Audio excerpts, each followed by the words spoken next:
softly and very purely this melody, so it will be easy for you to pick up.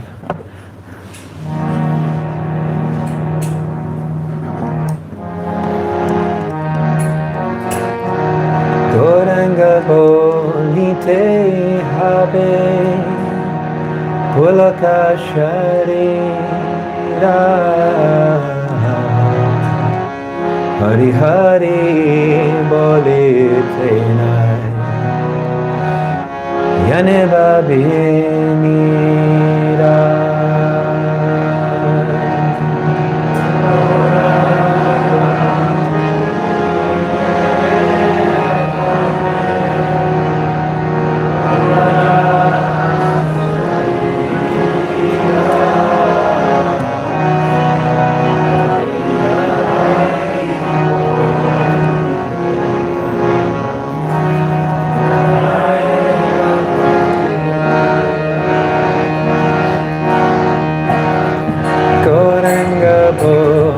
Nite habe pulaka sharira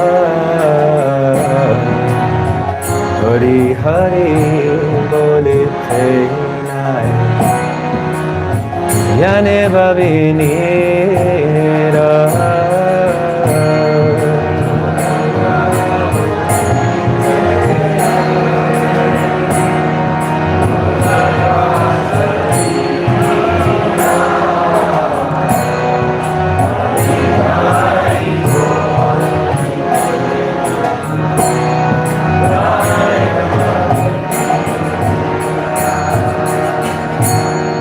Arakabe nitai chande karuna hoide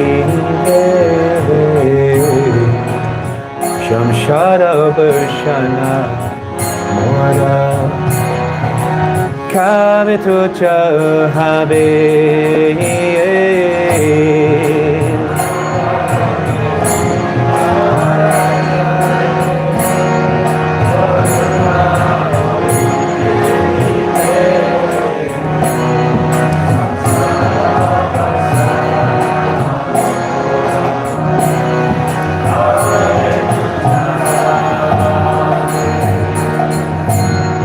Vishaya Riya Kabe Shuddha Habe Mana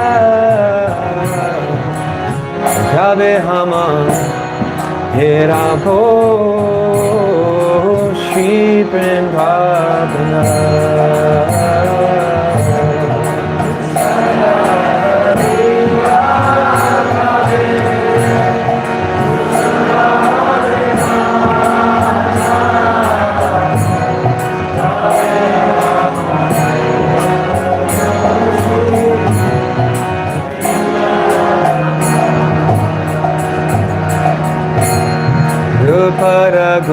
Paragunata Pate Hoye Beyakuti Kabihama Puja Boshe Shugala Piriti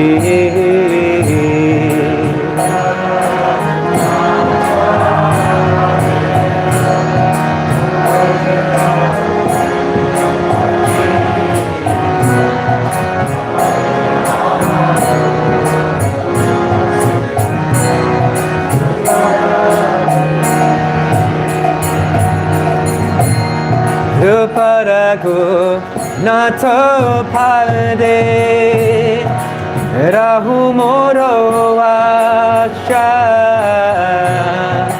Pratana Kuruye Sada Naratamodasha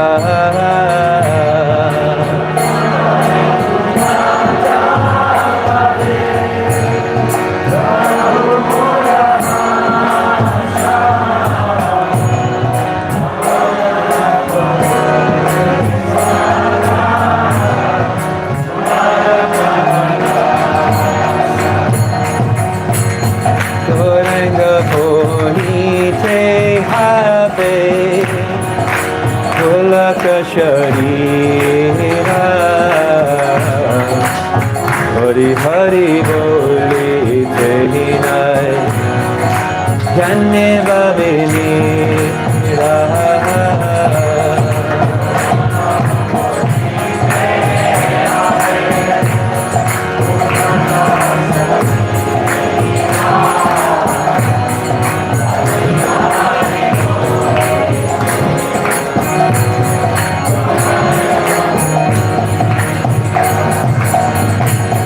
Goranga bonite have Pulaka Sharira Hari Hari Boli Tenai Anne Babinira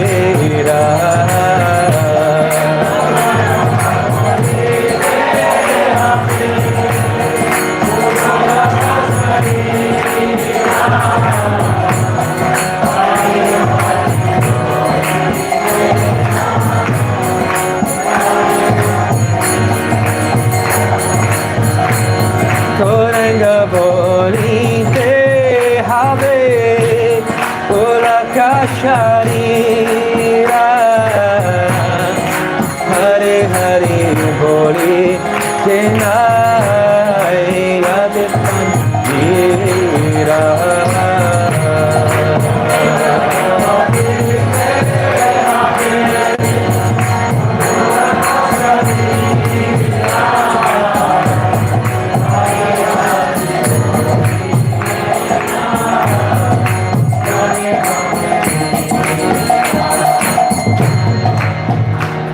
Shri Chaitanya Mahaprabhu ki, Narottam Das Thakur ki, Join Toy Go Premanande. Vande Guru Nisha Bhaktam, Isham Ishavatarakam, Tapakascham Chachat Shakti, Krishna Chaitanya Samgyakam. Vande Shri Krishna Chaitanya, Nityanando Sahodito, Godadaye Pushpavanto, Chitro Shando Tanmonudo. Namo Vishnupadaya Krishna Pishtaya Bhutale Shrimati Bhaktivedanta Swaminiti Namane Namaste Saraswati Deve Gaudavani Pacharine Nirvishesha Shunyavadi Paschachare Shatarine Namo Mahavadanyaya Krishna Premapadayate Krishnaya Krishna Chaitanya Namne Gauradvishe Namaha Panchatattvatmakam Krishnam Bhaktarupa Swarupakam Bhaktavataram Bhaktakyam Namami Bhakta Shaktikam Shri Jayatam Surato Pango Mama Mandamate Gati Masavasva Parambojo Radha Madana Mohayono Divyad Vrindaranya Kalpadrumada Shrimad Ratnagara Simhasanasto Shrimad Radha Shila Govinda Devo Pristalabi Sevimano Smarami Shiman Rasa Rasarambi Vamsi Vatatatasita Karsham Venusvane Gopi Gopinata Shriestuna Tapta Kanchana Godangi Radhe Vrindavaneshwari Vrishabandhu Sute Devi Pranamami Hari Priye Shri Krishna Chaitanya Prabhu Nityananda Shri Advaita Gadadha Shiva Shari Gaura Bhaktavinda Hare Krishna Krishna Krishna Hare Hare Hare Rama Rama Rama Hare Hare. Therefore my respectful obeisances to the lotus feet of my spiritual master, to His Divine Grace A.C. Bhaktivedanta Swami Srila Prabhupada, to all the acharyas in our parampara, to Lord Chaitanya Mahaprabhu, to Shri Radha and Krishna, and to all the assembled Vaishnavas. Vanchakalpatarubhyascha kripa sindhubhyev cha patitanam pavinebhyo Vaishnavibhyo namo namaha.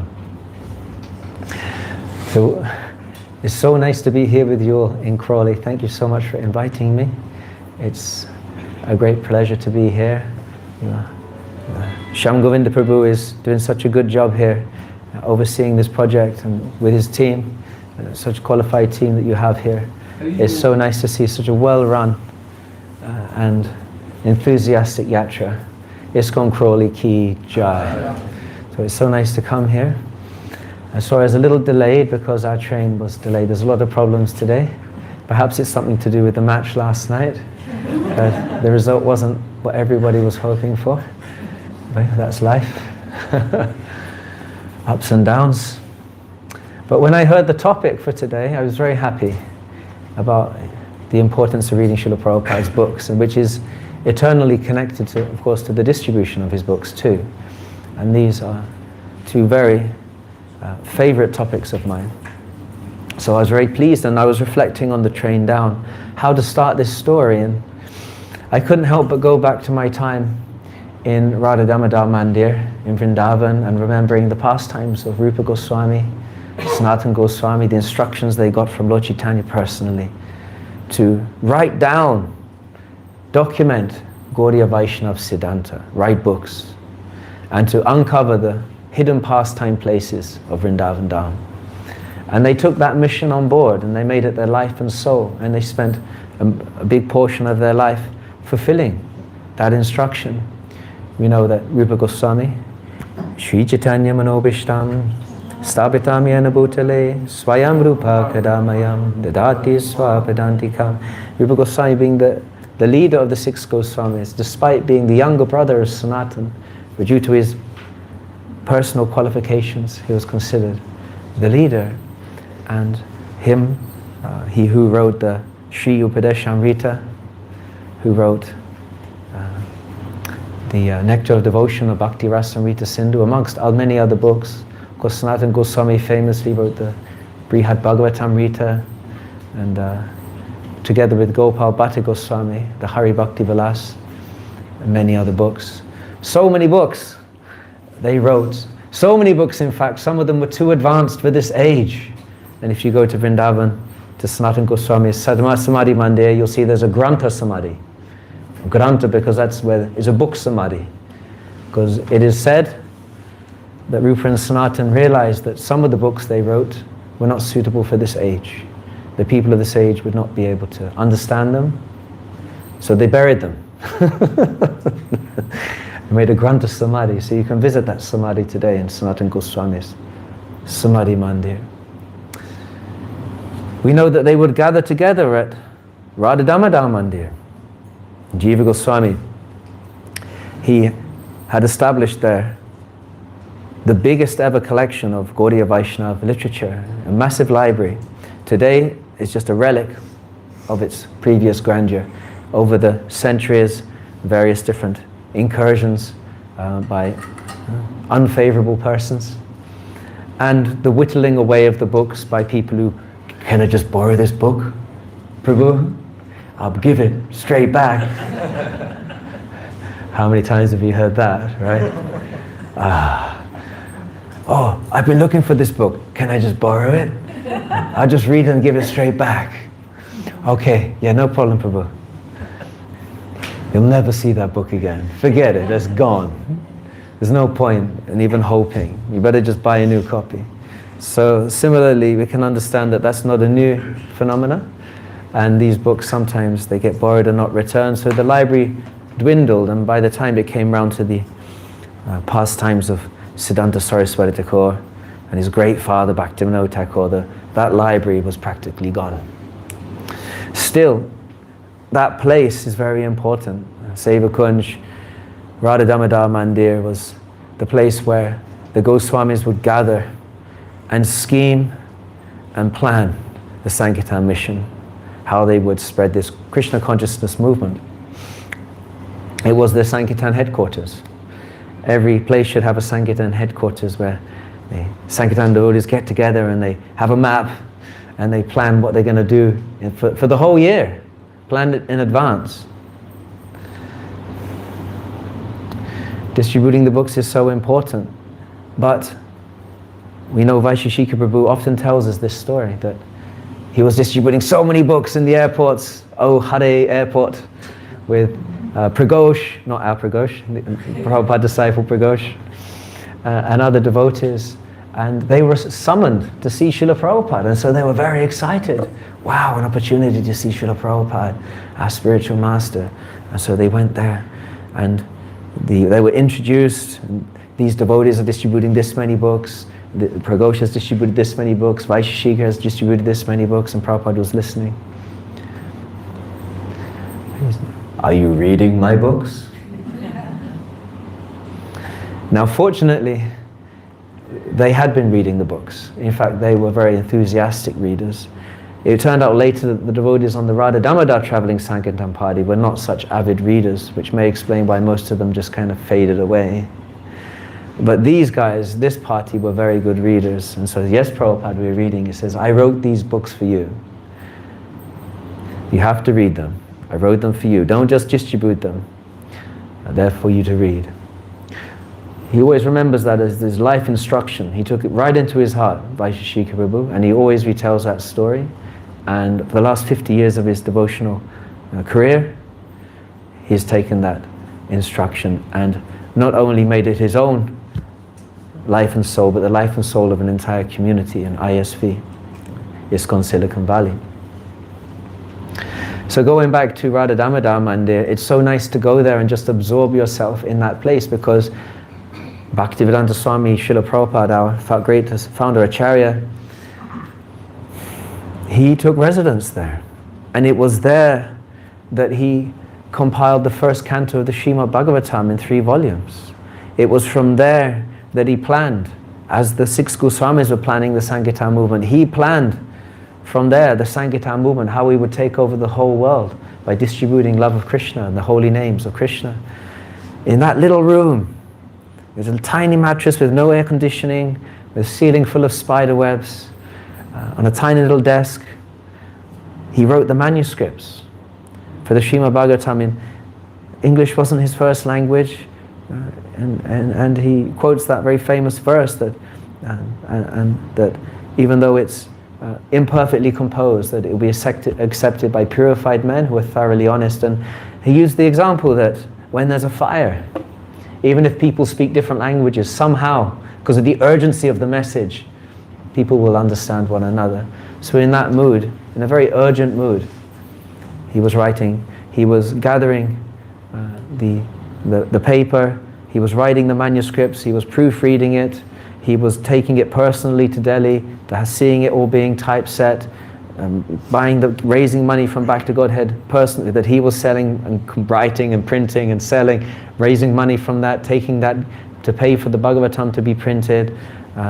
And in this way he managed to compile the first volumes. A lifetime in preparation.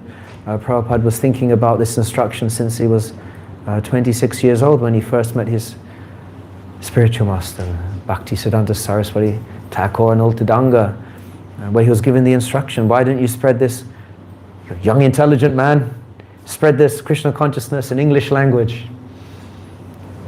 Really, that was his initiation. That was his life instruction. He never forgot. He was always thinking, how will I fulfill that instruction? Despite having to go through so many trials and tribulations in life. Later on, we know after he was initiated at Radhakund, he received another life instruction from his spiritual master. If you ever get money, print books. Print books. I'd rather strip the marble off the walls of the Bhag Bazar temple, because since we've made this big temple, there's so much infighting, so much, we will have that room, I want this room. Let's strip the marble off the walls, sell it, and print books. Prabhupada took this instruction very seriously. Maya mugda jivere nahi swata Krishna jnana jivara kripaya koila Krishna vida purana. He said, in this age it's impossible for the living entity to overcome Daivi Maya. It's so powerful. Daivi yashaguna mayi mama maya dharatyaya mama viya prapajante maya mitam tarantite. But if you surrender to Krishna, it's possible. But how will we surrender to Krishna? Maya mukta jivere nahi swata Krishna jnana. It's very difficult for the living entity, but Krishna has given his Vedas and his Puranas. He's made it easy by providing the books. But where were the books? We know Bhaktivinoda Thakur struggled so much to find a copy of Chaitanya Charitamrita. Months and years he was searching until he finally managed to get a copy.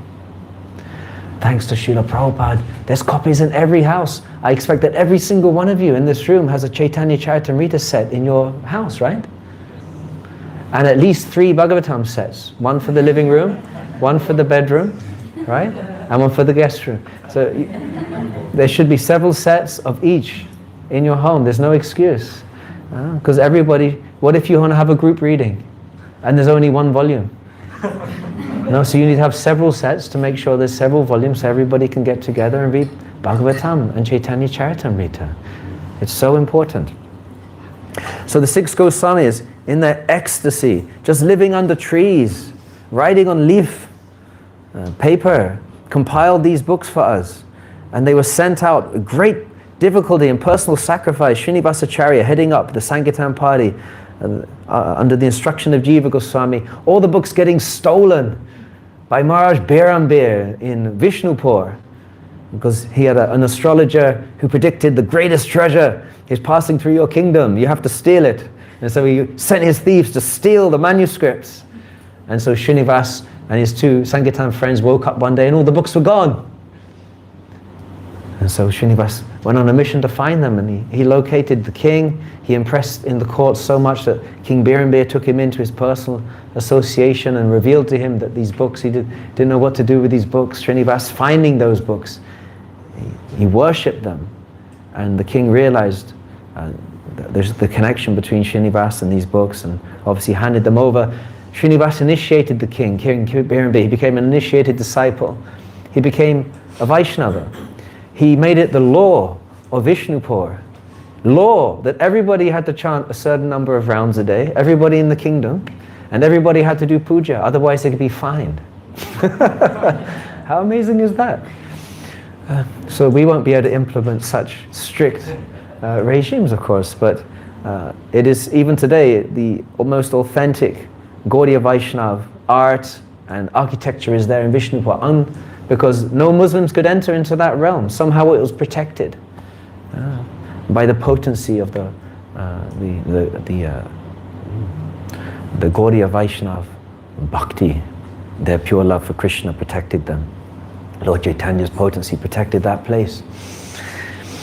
So the 6 Goswamis, their 3 followers, they went to so much efforts. And then we know from our line, Bhaktivinoda Thakur, it took so much energy to write over 200 books, especially the Jaiva Dharma, the Chaitanya Shikshamrita, the Tattva Vivek, to really reinvigorate Gaudiya Vaishnavism, which had become overrun by Sahajiyas, the Bauls, the Owls, the Katabajas, the Sakibekis, the Gauranagaris, so many different groups, Sahajiya groups, 13 in all, who were completely degrading Gaudiya Vaishnavism to the point where any respectable aristocratic person, educated person thought it was just a bunch of retrobates, debauchees. It wasn't something serious. So he brought it back. And we know he prayed for a ray of Vishnu, and his son was born with his umbilical cord wrapped around his neck like a Brahman thread, with all auspicious signs in his body, broad shoulders, with hands down to his knees, lotus eyes. And this son, who took initiation from Gaur Kishore Das Babaji, went on to become a great proponent of the Gaudiya Vaishnav literatures. He also wrote so many books, commented on the Chaitanya Bhagavat, the Brahma Samhita, and so many other books, which we're still using today. And then our Srila Prabhupada, who was predicted by Bhaktivinoda Thakur himself, that a personality will appear soon, who will spread this movement all over the world. And on the year of Prabhupada's birth, just by coincidence perhaps, Bhaktivinoda Thakur at that same time sent the first book to the West, the life and teachings of Lord Chaitanya, life and precepts of Lord Chaitanya, to a library in America. But we know Bhaktivinoda Thakur predicted that the Germans, the British, the Russians will all come to India, come to Bengal and chant Joy Shochi Nandono, Joy Shochi Nandono. And Prabhupada was predicted also in ancient Vedas, 5,000 years old, where it was predicted there that in a conversation between Mother Ganga and Krishna, the Mother Ganga is saying that in this Kali Yuga, all the sinful people coming to bathe in my waters and leaving all their sins, I'm going to become so contaminated. And Krishna says, do not worry. My pure devotee will travel across the seas. He will preach to all the people across the seas, make them into pure devotees. They will come to the land of India. They will bathe in your river and purified from all the sinful reactions. That person is Srila Prabhupada, without any question.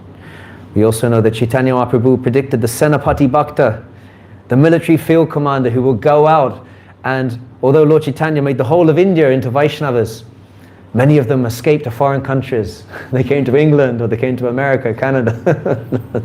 So he said, my Senapati Bhakta will go across the seas and deliver them as well, even against their will.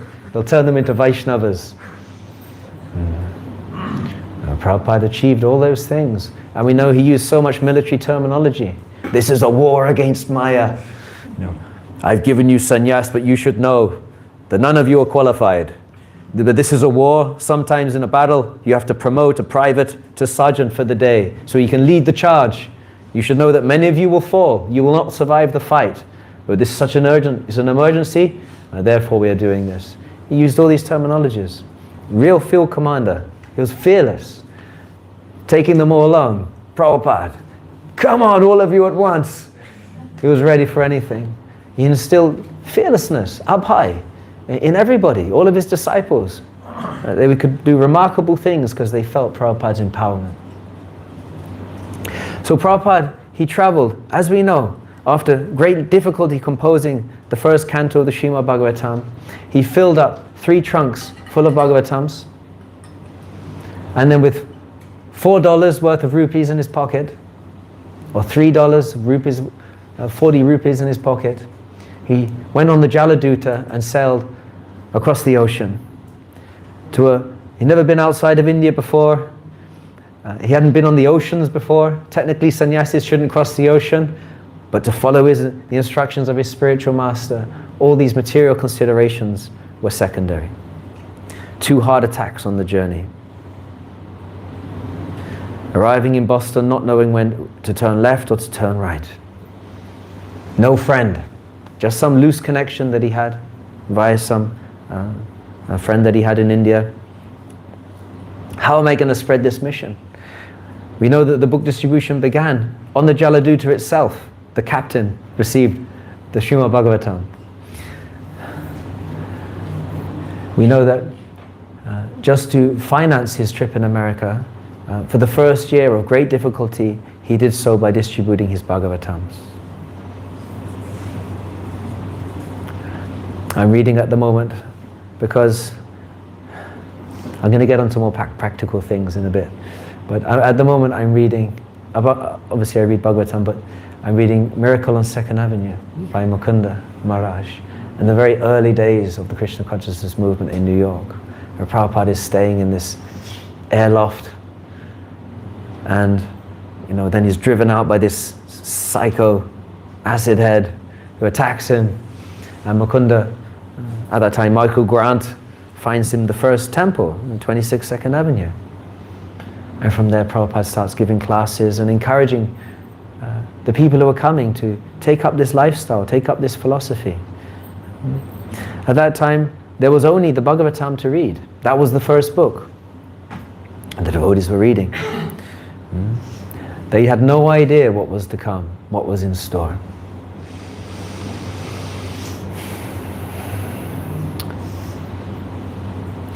So Srila Prabhupada asked his book distributors, are you reading my books? How important is it to read Prabhupada's books? Well, he said himself, these are my ecstasies.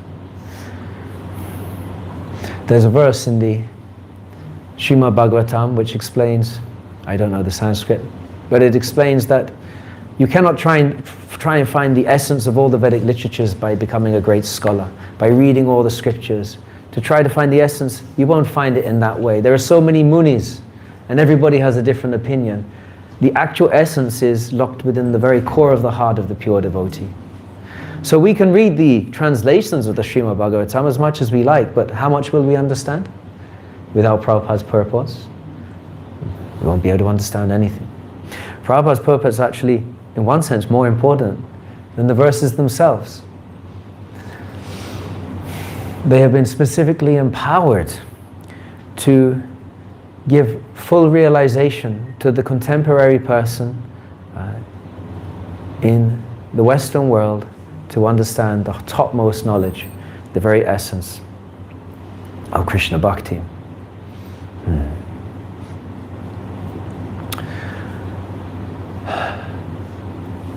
These books meant so much to Prabhupada. It's difficult to put into words how important these books were to him. Not just because it was so important to his spiritual master, that of course. But Prabhupada said, actually, these aren't even my books. He would read his own books over and over again and discuss them with his disciples. Sometimes his disciples would say, well, Prabhupada, it's unusual that you read your own books. And he said, but I didn't write them. And Krishna's writing these books. I'm just dictating. We know from Bhavananda Prabhu's, or at the time, Bhavananda Maharaj was traveling in an airport with Prabhupada, and due to some disruption in the airline, and Prabhupada said, I don't want to be here. I never wanted to come here. And Bhavananda, what do you mean, Prabhupada? I never wanted to come here, but Krishna asked me to come. He said, you come here, you'll write your books, I will help you write these books, you'll get everything. I'll provide for you everything, but please go. We can understand Prabhupada was not from here. He was specifically designated, selected, handpicked, headhunted to do this service of disseminating Krishna Bhakti to the most fallen people in Kali Yuga, delivering it in a language that even a child can understand.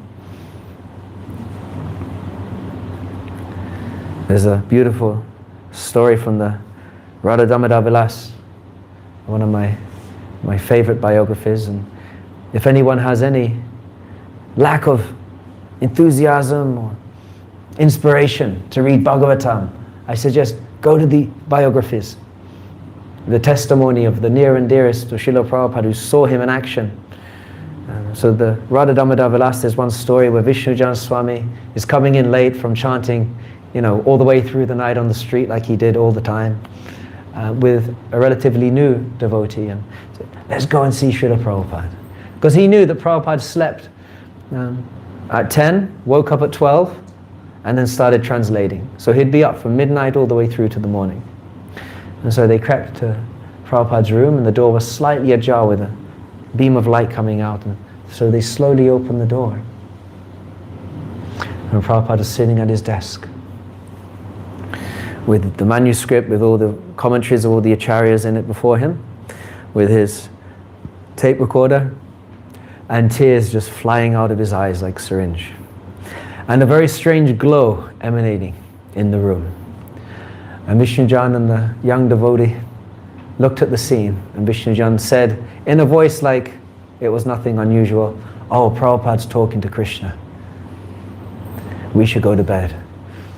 And they just closed the door and went to bed.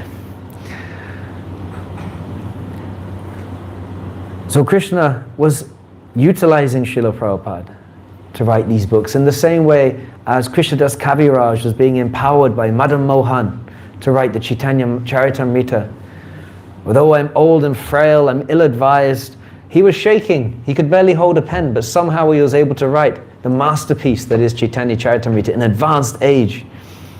Similarly, Srila Prabhupada, although he was traveling extensively, he was hardly sleeping, he was raising an entire movement out of absolutely nothing, he was still able to dedicate a chunk of his time every day to translate these books for us. He gave everything for us, and everything was given to us in these books. So if we have even just a tiny bit of appreciation for Srila Prabhupada, the sacrifice he made, it behooves us to make some effort to read his books. But I don't have time, you may say. My life is so busy to find a regular schedule where I can sit down and absorb myself, and the mind is always going here and there. How can I do it? Yes, it's not easy. Nothing worth having ever is. Vaishika Prabhu, the luminary in distribution of Prabhupada's books and also the studying of them, explains you have to establish a system. And measurement is important. The acharyas always measured everything they did. The number of rounds that they chanted.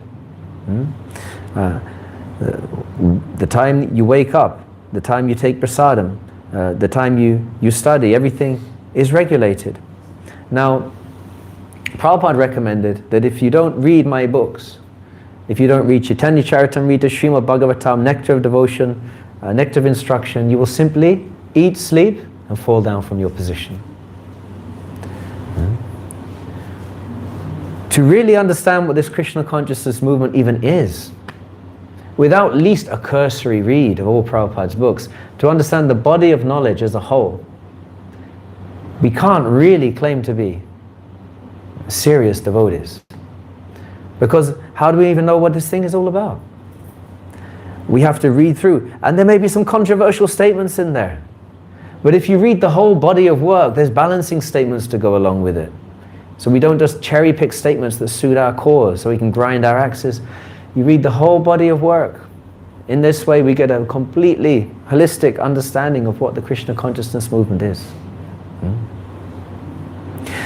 Vaisheshika Prabhu calculated that if you read 41 pages a day of Srimad Bhagavatam, you can read the whole thing in a year. Isn't that amazing? You can read the whole Bhagavatam in a year? It seems so much. 12 cantos, 18 volumes, I can never do it. Impossible. And sometimes we're quite extreme. It's either I'll do it perfectly or I just won't do it at all. Right?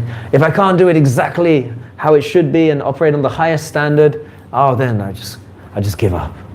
No, every little bit helps. Every bit, even if you can only do 5 pages a day, 20 pages a day, but just keep it consistent. And do it as early in the morning as you possibly can. As early in the morning, there are many advantages to that. More mode of goodness. There's more focus before the day gets started. It sets you up for the rest of the day, because whatever you read in the beginning of the day, your consciousness will be molded to that, so you'll actually have a better day, a better experience of life in general if you read in the mornings. You get it done. You get your allocated reading amount done for that day. You don't have any stress on your mind. I've got to read, I didn't read. Stressing yourself out. And when you finally sit down, you can't focus because there's so many things have happened to you that day. So morning time is very good. And everything's difficult. So, I'm not a very good reader. I've never been very good. I never was able to read when I was young. No, but there's so many things we're not good at. It's like Mridanga. It's not easy to learn how to play Mridanga, but if you practice every day, even if it's only for 10-20 minutes a day, over time, as a year or two goes by, you become quite good. Everything's like that. So similarly, if we just practice our reading, make it part of our daily practice, you will get good at it. It's inevitable. It will just become a natural thing. And it will just become a relishable thing, rather than a chore, I have to do my reading. It'll become an enjoyable experience. In the same way as playing Mridanga at the beginning is very difficult. We know where we want to be. I can't get there, I just give up, I can't do it. I'm never going to be like those guys who play so well. No, but at least if you can play, and keep trying, who knows? Maybe you will be able to be. If you don't try, you'll never know. You have to start somewhere. We should also have faith that we'll become empowered to read and to understand. Reading Bhagavatam is the same as worshipping Krishna. It's the form of Krishna. The first canto is his lotus feet, and we know that the 10th canto is his beautiful face. The 12th canto is the crown on his head. Tisham satada yuktanam bhajatam pritipurvakam dadami buddhi yogam tam yanamam upayanti te. If we approach Krishna, if we worship him, he'll give us all realization. Raja vijara jaguyam bhavitaramidam uttamam prachakshabagamam damyam susukam katamaviyam. This is the highest knowledge, the greatest education, the most secret of all secrets, because it gives you direct revelation. By reading the books, it may be difficult to understand, but combined with kirtan, with prasadam, with devotee association, from within our own hearts, Krishna reveals to us. And it's also not, we have to always remember also that this is what our spiritual masters are asking us to do. And yasyadeve parabhakti yatadeve tatagaro tasyaiti katita hyanta prakashante mahatmana. If we have complete faith in the spiritual master and in Krishna, then we get the full purport of all Vedic knowledge. But if we have full faith in our Guru, then we should understand our Guru wants us to follow the instructions of Srila Prabhupada. And what are the instructions of Srila Prabhupada? To read my books. This is what being a disciple, it means discipline, being regulated. So reading Prabhupada's books is our life and soul. We should love these books. We should relish the opportunity to, if we find it difficult to read alone, then make a group. Start a reading sangha. Read every day, even if it's for half an hour. At least do a chapter a day of Bhagavad Gita. Sets you up for the rest of the day. Even if it's an online Zoom group just before you go to work, everybody can do it. It takes 10 minutes. Get into the habit. Develop good habits. Yeah. So these books are for everyone. These are the law books for the next 10,000 years. It's our responsibility to study and also to distribute Srila Prabhupada's books. I know you have your Weekend Warriors. Is it called Weekend Warriors still? Sacred Street Party. Once a month, you all go out and distribute Srila Prabhupada's books. That's fantastic. And I hear you got Vaisheshika Prabhu. Has he already come or is he coming? He came last month. Yeah. So he approves of your efforts. He's blessed you to increase and improve.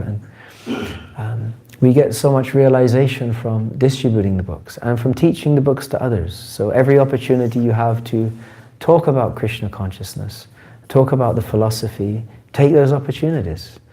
The books come alive in our hands. They speak to us. The same book, we think, oh, I've already read it once. I've read Bhagavad Gita once. That's enough. No, we should read over and over again. I don't know how many times I've read Bhagavad Gita. I don't know. Even before joining, I read it so many times. But it's still the depth of what's there in the pages. I didn't see that before. And what to speak of Srimad Bhagavatam? Prabhupada gave us everything. The doorway to the spiritual world is open. And even if we find it difficult, if we make the effort at least, if Krishna sees our effort. Yeah. So I can only encourage you, I can't instruct you, but I can only encourage you to please take it seriously. Just from a little bit each day. Open up the book, read with your friends, with your family. Make it a theme. Make it part of your life. And if you can spend a little time also distributing Srila Prabhupada's books within your circle of influence, or if you're brave enough to join the Sacred Street Party, you will achieve a state of happiness, a state of satisfaction, which is beyond words, because you're pleasing all the acharyas and they're smiling upon you. You can become empowered. What can be better than that? So those are some ideas that I wanted to share with you today. So thank you so much. Srila Prabhupada ki jai, Sankirtan Yagya ki jai, Ananda Koti Vaishnava Vrinda ki jai, Jainatai Gaur Premanande. Are there any questions or reflections from the group? Yes, please. You spoke about a book, Radha Damodar Vilas. Who's that written by? And you seemed very enthusiastic about it. I like it. Vyasaki Prabhu wrote that one. It's in 2 volumes. There's a 3rd one still to come out. Apparently that's not going to be released because it's quite controversial. But he speaks in great detail about Vishnujan Swami and Jayananda Thakur, 2 of the great heroes of our movement. And it very much specializes in the Harinam, how the movement started from Harinam Sankirtan and slowly morphed towards book distribution. I understand from it that Vyasaki Prabhu wasn't particularly a big book distributor, but Tamal Krishna Maharaj was, and it gives you the whole history, the very close relationship between Tamal Krishna Maharaj and Vishnujan Swami, and all the mad things that they did, like crazy adventures they got into.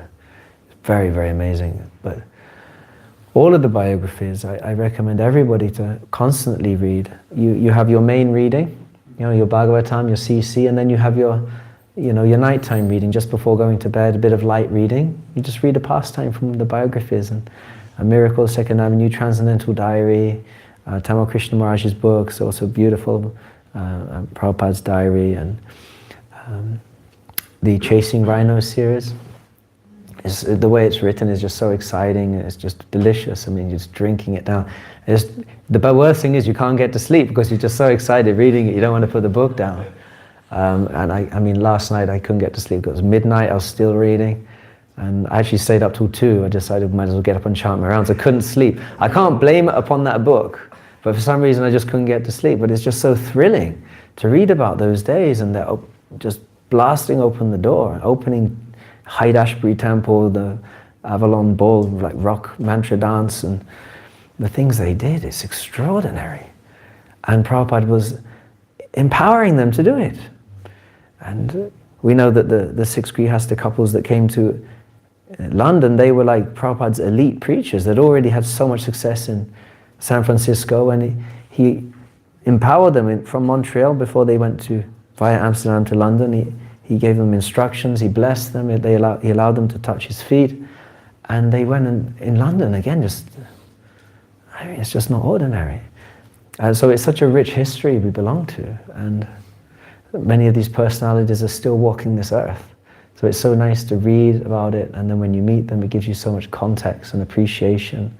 The Romans used to say that we reach so high because we're standing on the shoulders of giants, and it's really like that. We're the giants of the movement that have gone before us, and we have a great responsibility to continue, at least to maintain what they've given, but to try to build upon what they've given. And the best way to do that is to fully immerse ourselves in Krishna consciousness, understand Prabhupada's mood, his ecstasies, and it's all there in his purports. It's embedded there. So, thank you. Beautiful question. Thank you so much. Any other questions, comments? Yes, please. Shyam Govinda Prabhu. Thank you, Prabhu. What a really wonderful class. We've recently just announced a retreat to Vrindavan, and I guess you touched on some of the places, but if you could share something nice for devotees. Obviously devotees know that Krishna's pastimes took place in Vrindavan, but from the perspective of our particular line, the acharyas, and could you share something that could potentially inspire someone to sign up? Sure. I mean, Vrindavan, Prabhupada said that Bombay is my office, Mayapur is my place of worship, and Vrindavan is My home. my home. It was Vrindavan where this all emanated out of. Krishna walked there. 5,000 years ago, Krishna walked there, and he left his lotus footprints in the very fine dust of Vrindavan down, with the conch, the thunderbolt, the elephant goad, the chakra, all the different impressions in the dust. And those footprints were so sacred that none of the residents nor any of the animals would touch those footprints. They'd leave them undisturbed. Krishna's still walking on that land today in his uppercut form. And although over time those pastime places became covered over, on Lord Chaitanya's instruction, they were all uncovered again. Radhakund and Shamakund. Radhanath Das Goswami personally was deeply involved in re-establishing these places for us. And build these main temples, the 7 main temples of Vrindavan, that the different Goswamis established. This is really our homecoming, particularly Radha Damodar temple. And Prabhupada's rooms are there. And you can see where Prabhupada was sitting, taking his prasadam and looking out onto the samadhi of Rupa Goswami, the meditation he had. It said he even met Jiva Goswami. And Rupa Goswami, he would go out every night and sweep in the courtyard and cry, "Hey Rupa, hey Sanatan, when will you give me your mercy?" Sweeping that courtyard. trying to understand how he's going to complete this impossible mission he was given. It was in Vrindavan, he returned to Vrindavan after completing the Bhagavatam and tricked his godbrothers into blessing him to go to the West. Nobody wanted him to go. They thought, you're going to die if you go there. So he didn't ask them. He sent around there was a group of his godbrothers, including Akinchana Krishnadas Babaji and various other godbrothers, and he passed them his books. What do you think of these books? Oh, they're very nice. Do you think these books will be widely read and accepted? Oh, I think so. It's such a scholarly presentation. You have the Sanskrit, you have the transliteration, translation, elaborate purports. It's such a nice job you've done, Swamiji. I'm thinking to send these books to the Western world, and it'll have an effect there. Will you bless them? And they all blessed the books. He said, thank you so much. So I must accompany the books. So now you must bless me also. And so he tricked them into blessing him to go to the West.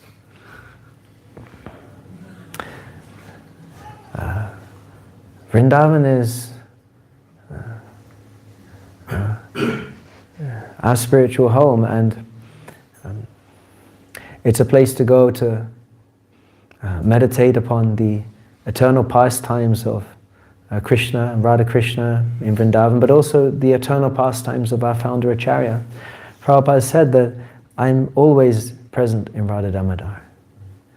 And that's why he wanted us to keep those rooms. I'm always here, and my activities are always present here. So we have an opportunity to go there, feel the presence of Srila Prabhupada. Pray to him so we can push on this movement. And the prayers there are so powerful, many, many times over, 1,000 times more powerful than prayers uttered in any other location. It's a place to go to become purified, to develop real Krishna bhakti, become deeply attached and attracted to the holy land of Braja. Govardhan Hill, the Yamuna River, Radhakund. Rupa Goswami recommends that we should all aspire to live on the banks of Radhakund. Of course, that has to be understood on a higher platform than our mundane understanding. But we should all aspire to be able to perceive Vrindavan. So therefore going there is the topmost perfection of life. It's something that very few, it's very rare to even hear about Vrindavan and Radha and Krishna, what to speak to be able to go there. So I can only recommend everybody to take this opportunity, and with such a qualified guide as Shyam Govinda Prabhu, who's been so many times and made it his whole life, you're in very safe hands. He may even be able to recommend you how to protect yourself from the monkeys. No? Even if you're in the rickshaw, you're still not safe. They can jump in. So always have a fruity or some other thing to throw to them. Just if you do it quickly enough before the glasses get destroyed, that's a good fortune. Of course, Dhiradada here, he actually got bitten by a monkey the last time. Yeah. And we had to go and get rabies jabs from the chemist. But although externally it appears it's a terrible place sometimes, there's hogs, there's garbage, terrible infrastructure. But Prabhupada explained this is just a thin covering of Maya. But if we have Pramanjana, Charita, Bhakti, Vilochana, and if we have the eyes to see, then we can see the real Vrindavan, at least get a glimpse. Even just that one glimpse is worth more than countless lifetimes of pious activities. So I can only encourage you, please go and get your glimpse of the real Vrindavan. It will change your life forever. There's no loss. Hare Krishna. So thank you very much. We can finish there. On Tat Sat. Oh, one more question. I had a quick question. Often when we read... Since it's you. I know. You're so dedicated to the Sankirtan mission. When we read sometimes, often it can go like in one ear and out the other. So how can we read and get more realization and for it to become more realized? Yeah, it's said that the ear hole is very small, but the space within is the whole sky. We should never think that if we put too much in, we won't be able to remember it, so we'll limit the amount. No, that's not the case. Even if you find it difficult to draw it into your consciousness, you should understand it's permanently imprinted in your subconscious. It's having an effect upon you, your behavior, your outlook on life, the way you see the world. You start to see the world, because we all see the world not as it is, but how we are, right? So we start to see the world through Prabhupada's eyes, how the pure devotee sees things. So therefore, we shouldn't worry, oh, I can't remember the shlokas, or I can't remember this or that. It's gone in. It's had an effect, and it's going to continue to have an effect. So never lament. And you can always go back and read it again anyway. If you want to enhance your memory capacity, then everything you've read, discuss it with somebody. Get together and talk about it. It will help be preserved. You can also write things down, write notes, leave bookmarks, things to go back to which were particularly called to you, resonated with you. Everybody has an individual taste, and if something particularly resonates with you, delve into it, go deep, find out everything about that topic. It will stay with you, it will make you very strong. Learning shlokas is an excellent way to, therefore a chad is very good. Every day recite a chapter. You'll be surprised how many shlokas you can remember. It's quite shocking actually, how many you can remember if you really try. It's amazing. It really is unlimited. Memory is unlimited because Savasya chaham hridi sanifishto mata smriti jnanam apohanam cha. Krishna gives you the remembrance, knowledge and forgetfulness. If Krishna wants you to remember, you'll never be able to forget it. So this is the reality. So yeah, with great faith we just continue and patiently await for Krishna's mercy. Thank you so much. Hare Krishna. His Grace Dayal Mora Prabhu ki Jai.